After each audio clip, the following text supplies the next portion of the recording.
Olá pessoal, tudo bem? Bem-vindos a mais um vídeo da série do Coordenador Pedagógico, né?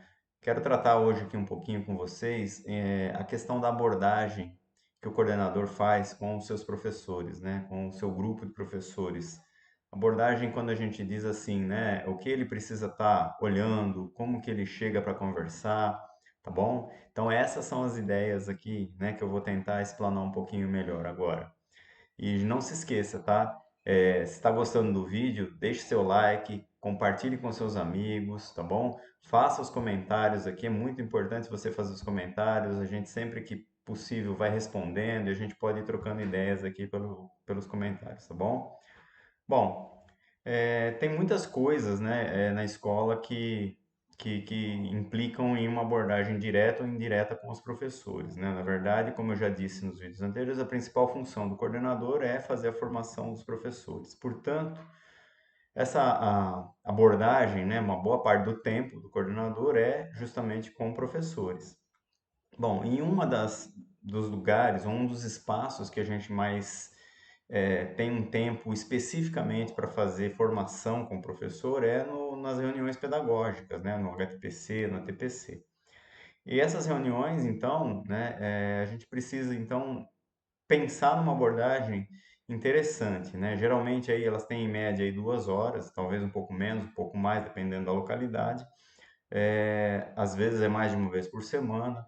Então é importante que o coordenador ele saiba o que ele vai fazer nesse dia, né? O que ele vai planejar para tratar e trabalhar com os seus professores, né? E aqui o que eu posso dizer assim, em relação a essa reunião pedagógica formativa, a gente precisa ter alguns critérios, com certeza, que são fundamentais em qualquer reunião, na verdade, né? Que é uma pauta muito bem clara sobre o que você vai trabalhar, com objetivo, conteúdo, né? Então, uma pauta que eu chamo de pauta formativa, que já vai trazendo dentro dela todos os conteúdos e a forma e a didática, né? A metodologia que você vai usar assim que o professor pega.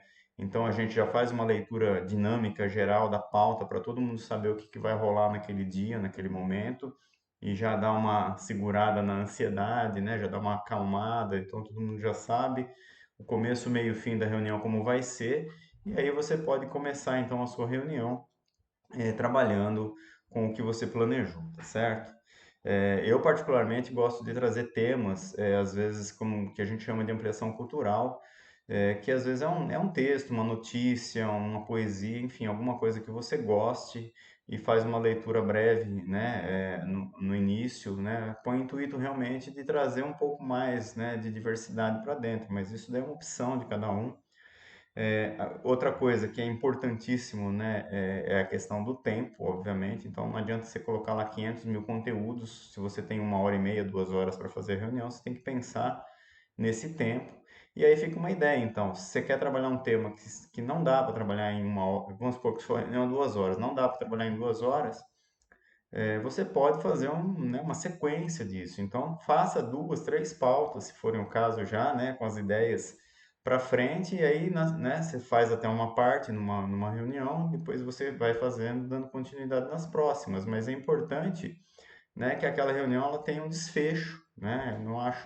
Eu particularmente não acho interessante você deixar o desfecho no ar, ou termina o tempo e fica, né, aquela correria, e aí a cereja do bolo, vamos dizer assim, que é a discussão final, acaba ficando atropelada. Então tem que tomar esse cuidado, tá certo? Uma das coisas também que a gente precisa pensar nessas reuniões, né, é que os conteúdos que você leva para ela, eles têm que partir de uma necessidade prática dos seus professores da sua escola, tá? Então, você vai precisar, na sua rotina, tá? Observando a sala dos professores, observando as aulas, conversando bastante com eles individualmente, em vários momentos que são possíveis na escola, e você ir perguntando também para eles o que eles, né, têm necessidade, sentem falta, enfim. Então a sua pauta ela precisa estar né, embasada em coisas que de fato vão fazer sentido para o professor que está do outro lado. Não adianta ficar inventando conteúdos que às vezes até são muito bons, mas que naquele momento não faz sentido para o professor, tá bom? Então, sempre buscar tratar de temas, né, teoria e prática, prática da realidade da sua escola nessas formações. Essa é uma receita que costuma dar um resultado melhor, certo? Uma das coisas que eu não aconselho e é muito ruim de fazer em reuniões assim, é às vezes você vê lá uma dificuldade de um professor específico ou um fato muito negativo, né, alguma ação equivocada, atitude equivocada que ocorreu na escola por parte de algum professor, e aí você leva, sem citar nome, sem nada, você quer tratar isso porque um professor ou dois, de repente, estavam errando em determinada atitude, em determinada didática, enfim. Isso pega mal porque todo mundo vai saber que o fato que aconteceu, você sabe que as notícias correm dentro da escola, e aí vamos saber, nossa, ele trouxe esse texto aqui ou esse estudo por causa do que aconteceu com fulano. Isso que é muito chato. Então, assim, quando acontecem coisas pontuais, né, o que eu sugiro é que a melhor coisa de se resolver é chamar e conversar diretamente, individualmente com a pessoa, tentar entender o que aconteceu e ajudar no que for possível, né? E aí eu entro, então, numa outra parte, que é uma abordagem mais direta, né? Então, tem muito essa coisa, né? Às vezes o diretor, sei lá, né? Tem aquilo na cabeça, fala, ó, eu quero que você, coordenador, vá lá e fique observando sala de aula, tudo.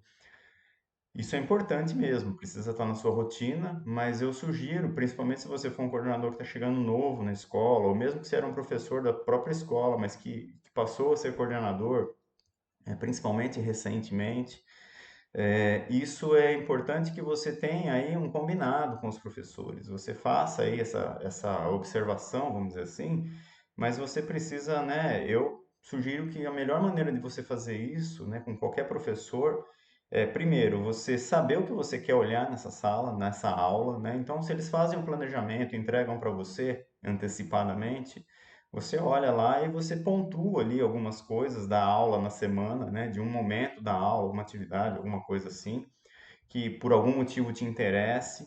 E aí você chama o professor e faz o combinado com ele. Olha, quarta-feira eu vi que você vai dar uma produção de texto, né, para os seus alunos, né, uma produção de texto coletiva. Eu gostaria de acompanhar, né, para a gente poder trocar uma ideia depois, enfim.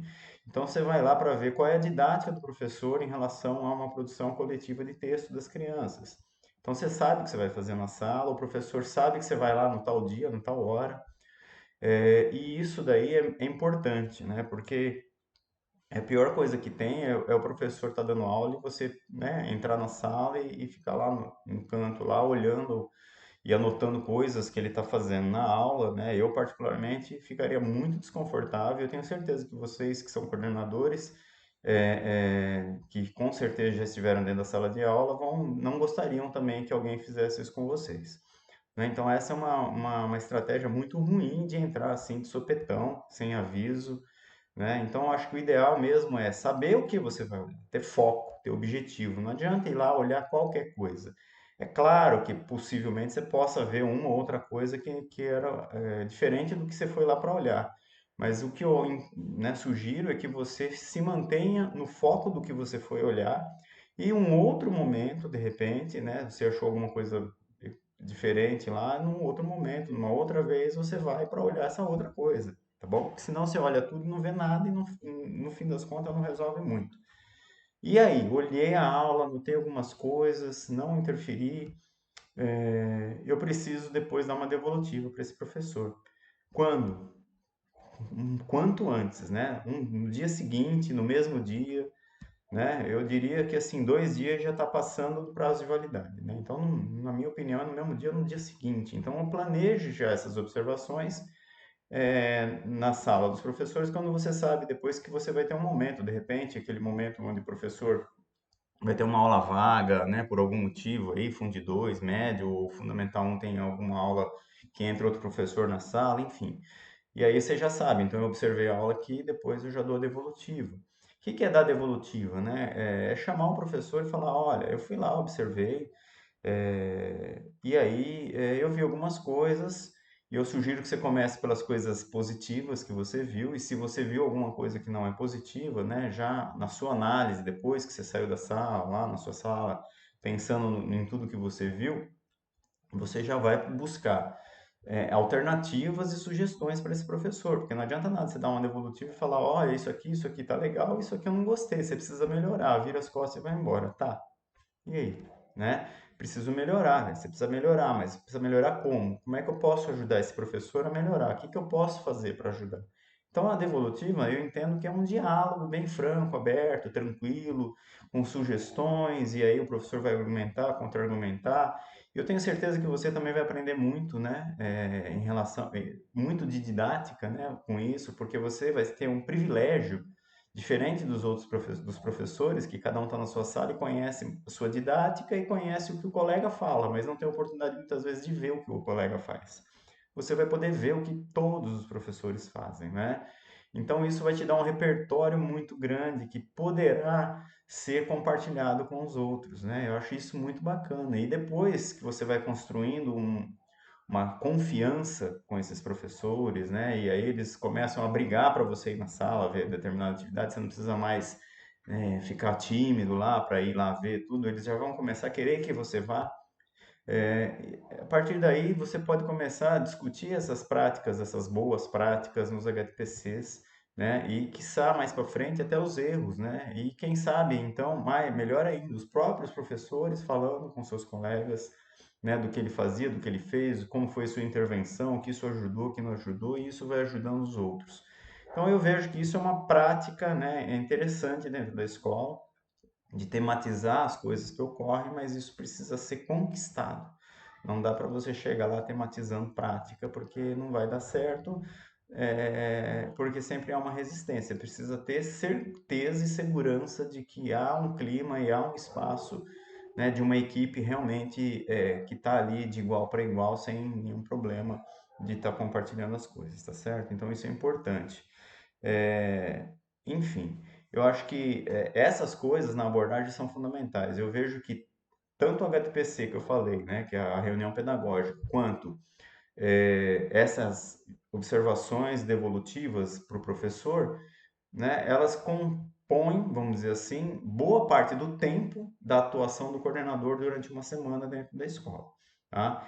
E isso daí é formação, né? Formação continuada, como prevê a LDB, e você, coordenador, está contribuindo, né, fazendo isso dentro das suas funções, das suas atribuições. Isso que é importante, tá bom?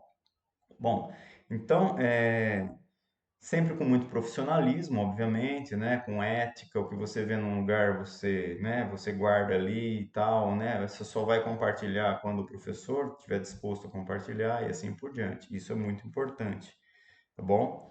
Então, acho que da abordagem dos professores, eu fico pensando que essa assim, num quadro bem geral, mas bem geral mesmo, né? A gente pode, por isso que eu falo, deixem os comentários aí, a gente pode pensar em especificar, em abordar coisas mais específicas sobre isso, mas de um modo geral, eu acho que em linhas gerais é assim que um coordenador pode estar atuando com os seus professores, né? Num grau de profissionalismo, num grau ético e sempre focando nos conteúdos, na forma de ensinar e assim por diante, tá bom? E nos resultados, obviamente, tá certo? Então, um abraço, até a próxima, até mais.